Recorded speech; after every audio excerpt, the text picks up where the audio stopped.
बिस्मिल्लाहिर्रहमानिर्रहीम। अस्सलामुअलैकुम नाज़रीन, आज हम अपनी सीरीज़ के आखिरी हिस्से में दाखिल हो चुके हैं।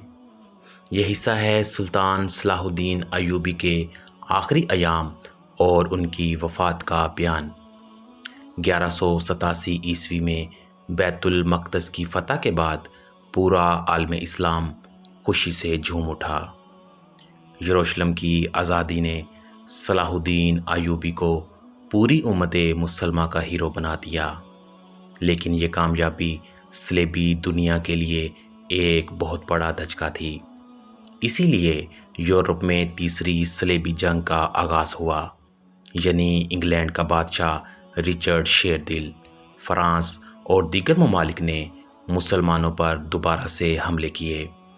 कई बरस तक मुसलमानों और सलेबियों के दरमियान में सख्त जंगें हुईं। रिचर्ड एक बहादुर सिपाहसालार था, लेकिन वो सलाहुद्दीन अय्यूबी को शिकस्त नहीं दे सका। दोनों के दरमियान में कई बार ख़तो कताबत और मुज़ाकरात भी हुए। आखिरकार एक मुआहदा हुआ कि बैतुल मक़दस मुसलमानों के पास ही रहेगा। ईसाई ज़ायरीन को हज व ज़ियारत के लिए आने की इजाज़त होगी। ये मुआहदा भी सलाहुद्दीन अय्यूबी की हिकमत और दूर अंदेशी का सबूत था। वो नहायत सादा ज़िंदगी गुजारने वाले हुक्मरान थे। उनके दरबार में दुनियावी शान व शौकत नहीं होती थी। यहाँ तक कि बड़ी फतूहात के बाद भी उन्होंने कोई भी अपने लिए दौलत जमा नहीं की। कहा जाता है कि जब उनकी वफ़ात का वक्त आया तो उनके पास कफन के अलावा दुनिया की कोई बड़ी जायदाद नहीं थी। 1193 ईस्वी में जब सलाहुद्दीन तकरीबन 55 साल के थे तो वो सख्त बीमार पड़ गए। बुखार और कमज़ोरी ने उनको बिस्तर पर डाल दिया। वो बार बार कुरान पाक सुनते और दुआ करते थे। उनकी ज़ुबान पर हमेशा से अल्लाह का ज़िक्र और उम्मत मुसलमा की फ़िक्र होती थी।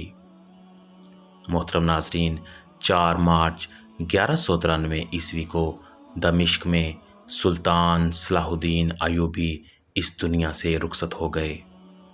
उनकी वफ़ात की खबर सुनकर पूरे आलम इस्लाम में गम की लहर दौड़ गई। हत्ता कि यूरोप के बादशाहों ने भी कहा कि हमने एक अजीम और नेक दुश्मन को खो दिया है। सलाहुद्दीन अय्यूबी ने मुसलमानों को इत्तेहाद का पैगाम दिया। उन्होंने दिखाया कि ताकत के साथ साथ रहमदिली और इंसाफ भी ज़रूरी है। उनकी सबसे बड़ी कामयाबी ये थी कि उन्होंने बैतुल मक़दस को दोबारा मुसलमानों के पास लाया। उनकी कब्र आज भी दमिश्क में मौजूद है और लाखों मुसलमान वहां जाकर उनको खराजे अकीदत पेश करते हैं। मोहतरम नाज़रीन, सलाहुद्दीन अय्यूबी की ज़िंदगी का सफ़र हमें यह सबक देता है कि ईमान, इत्तेहाद और अज़्म से नामुमकिन भी मुमकिन हो सकता है। असल कामयाबी सिर्फ़ दुश्मन को शिकस्त देना नहीं होता, बल्कि अखलाक और इंसाफ के साथ जीतना है। नाज़रीन, उम्मीद करता हूँ कि आपको हमारी ये सीरीज़ पसंद आई होगी। अगर वीडियो अच्छी लगे तो इसको लाइक कीजिए।